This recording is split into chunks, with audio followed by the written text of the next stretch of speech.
Es gab eine Zeit, da kannte die Bismarck-Verehrung kaum Grenzen. Denkmäler Land auf und Land ab für den ersten Reichskanzler. Doch Otto von Bismarcks politisches Erbe ist voller Widersprüche. Er gilt zwar als Wegbereiter des deutschen Nationalstaats und steht für soziale Reformen wie die Krankenversicherung, aber genauso für aggressive Außen- und repressive Innenpolitik. Kann man für so einen heute noch ein Denkmal wiedererrichten? Für viele mehr als heikel. Und schon sind wir mittendrin in einer Debatte über den Umgang mit der historischen Persönlichkeit, wie sie gerade in Bautzen aktuell geworden ist. Daniel Schrödel mit den Stimmen pro und contra. Bloß nicht Bismarck im Biergarten. Elmar Ladusch will unbedingt verhindern, dass direkt neben seinem Gasthof ein Bismarck-Denkmal wieder aufgebaut wird. Auf dem Schornebow, einem Ausflugsberg nahe Bautzen, wo ich Ladusch treffe. Mich stört diese Erscheinungsform, dass die so unmittelbar in der Nähe unserer Gäste im Biergarten zu sehen ist und damit eben einen großen Eindruck auf die Gäste macht. Die nach dem Zweiten Weltkrieg zerstörte Statue soll nach historischem Vorbild wieder aufgebaut werden.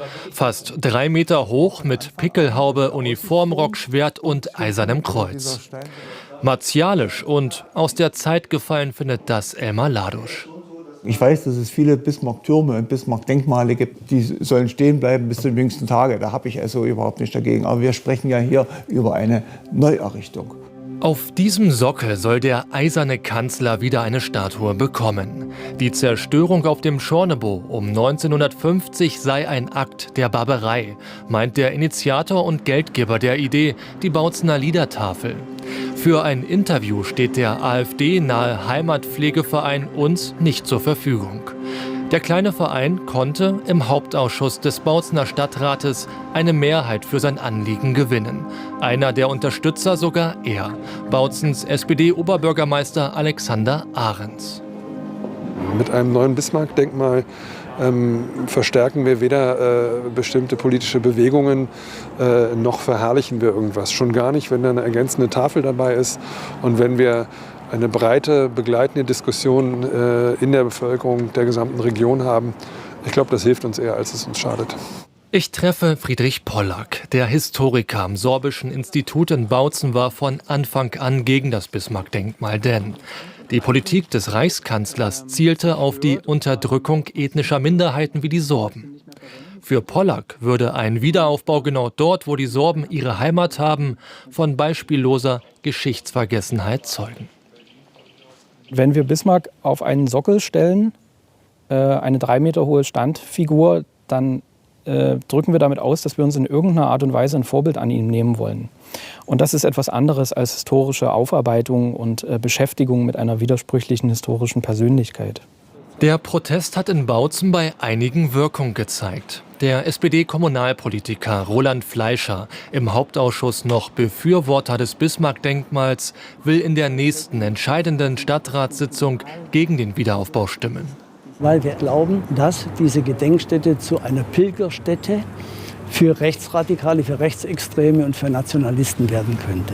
Sein Parteifreund Oberbürgermeister Alexander Ahrens teilt diese Sorge nicht. Trotz vieler Kritikpunkte an Bismarck unter dem Strich sei der Reichsgründer für seine Zeit fortschrittlich gewesen. Demokratie braucht Auseinandersetzung, allerdings mit Anstand und mit Respekt vor dem jeweiligen Gegner.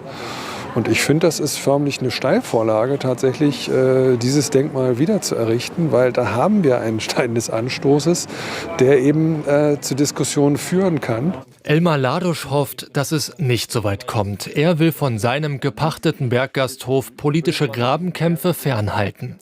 Schon häufiger habe er erlebt, dass nach Demonstrationen gegen Corona-Maßnahmen Gäste mit Reichsflaggen vorbeikamen.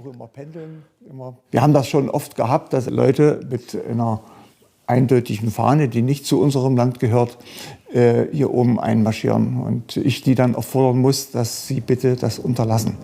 Ob Bismarck bald im Biergarten auf dem Schornebow steht? Noch Ende November wird der Bautzener Stadtrat darüber endgültig entscheiden. Die Mehrheitsverhältnisse vor der Abstimmung unklar.